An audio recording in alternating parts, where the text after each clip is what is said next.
109 days after this tragedy, we are here today to celebrate progress and people, to celebrate Officer Wilts' bravery and service, his survival and his fight. And right now, tonight at 5, it is a scene 4 months ago people could only pray for. Tonight, it's a reality. Officer Nicholas Wilt, who was shot in the head during the mass shooting, makes a recovery that then turns into a major celebration. And we have team coverage of his release from the hospital and return home. WHAS11 was with Officer Wilt at every step along his amazing journey today. Thank you for joining us. I'm Doug Proffitt. And I'm Shay McAllister. We were at Fraser Rehab as they waved goodbye to him. He got to say goodbye to all the staff who helped him heal. We were also at Southeast Christian Church on Blank and Baker, where a community procession was waiting for him. And then finally, LaGrange, the officer, back in his hometown for the first time in months. Well, the 26-year-old officer was shot in the head on April 10th while responding to the shooting at Old National Bank in downtown Louisville.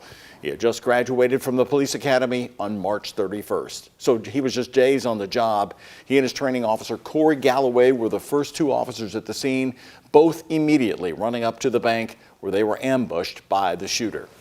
Today was a day many had hoped for, a lot of people praying for, but of course it was never a guarantee. Officer Nicholas Wilt's family told us today that they always believed that he would leave the hospital alive, while doctors said his prognosis was not always positive. Today, his doctors, family, the police chief and mayor all gathered at Fraser Rehab to send the officer home.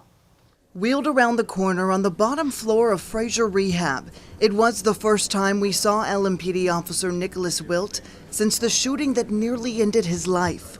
His twin brother behind the wheelchair, reassuring him as the crowd comes into view, saying, "All you have to do is wave.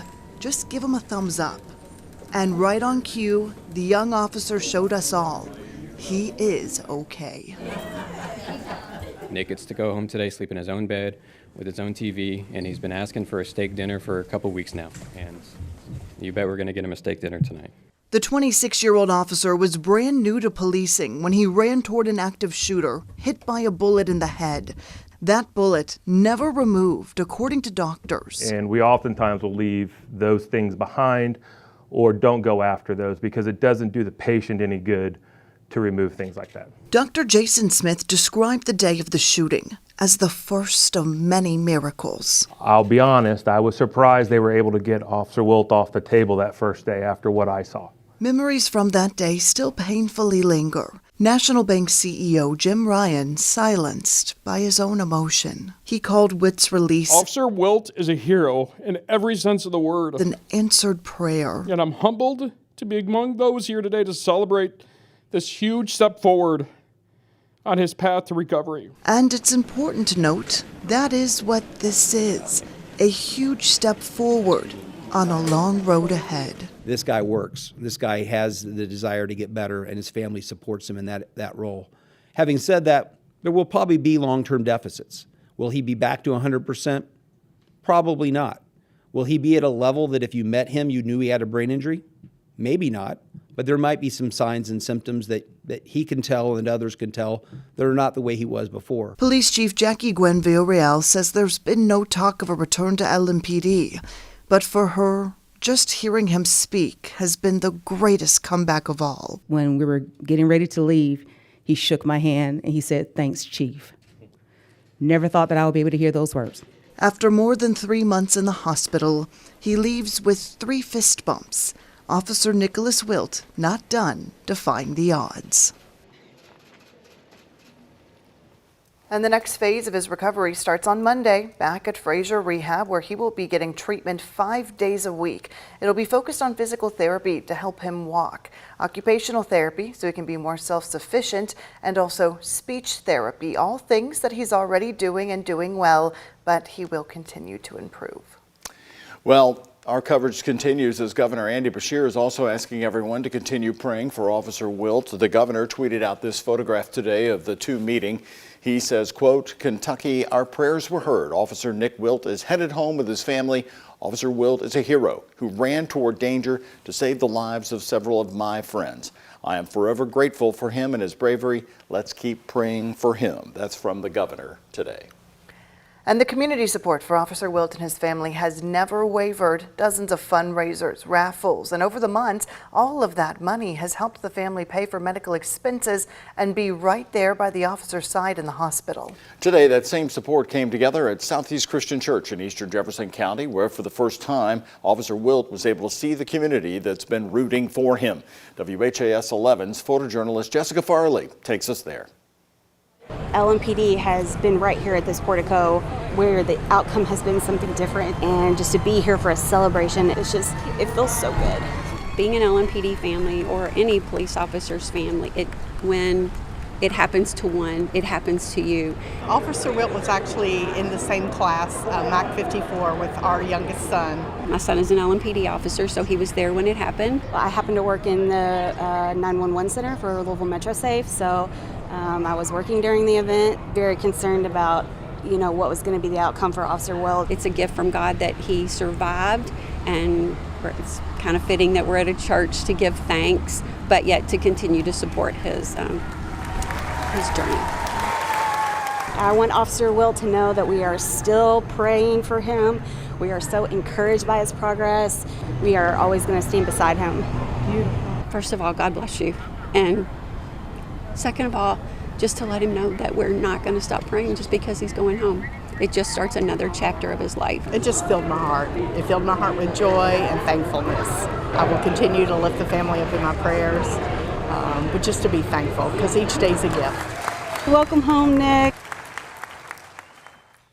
Love the roar of the applause there at Southeast Christian. Very special. Well, in LaGrange, the officer's hometown, it was a loud and warm welcome. Hundreds of people coming together to welcome their hometown hero back. WHS 11's Connor Steffen and our photojournalist Elijah McKenzie were there for this special moment and talked with some of those who know the officer the best, his grandparents, about the miracle that brought Wilts home. On Highway 53 Friday, a homecoming fit for a hometown hero. With open arms, so he pulled up right next to us. He was waving at me. Hundreds of his neighbors welcomed him home, a gesture nearly 4 months in the making. I think it's got to lift his spirits tremendously. I couldn't imagine, being in the hospital that long. Finally get home. For Scott Childers, it was hard to stay composed, talking about the miracle that brought Officer Wilt home. It's just been an absolute miracle. Obviously, there's a God. Everybody out here's been praying for him, and excuse me. Among the hundreds in the crowds were Officer Wilt's grandparents, who spoke with us a bit after his return home. And then all of a sudden people started coming, and you could see in their faces that they were here for Nick. Bittersweet, see all the people and see all the support, and know the Nick before, and see him going by there waving, and it was emotional. Donning the same Wilts Warriors gear many were, they described the moment as both surreal and a miracle. He has a lot of spirit and fight, because he, fought since April the 10th to now, and so, but he's, that's our Nick. Maybe the only thing greater than the community's support for Officer Wilt is his family's love and admiration for the young law enforcement officer. He's been quiet, but we can see where he started to come back to himself and wanting to get things done that they want him to do, in the therapy and so forth. And we could see the will in him. The two said Wilt's plans for this afternoon, some peace and quiet, a steak, and a nap. They also shared with us the family's wishes for the community going forward. Not to forget about him, and they won't. Not these people. They're so good people, and, they won't forget him. An unforgettable homecoming for Officer Nicholas Wilt and his family as they look towards the future. In LaGrange, Connor Steffen, WHAS 11, on your side. Well, in the excitement of the day, the mayor had a message for the city. While we celebrated these milestones in our healing, we remember those who weren't able to recover and go home that day.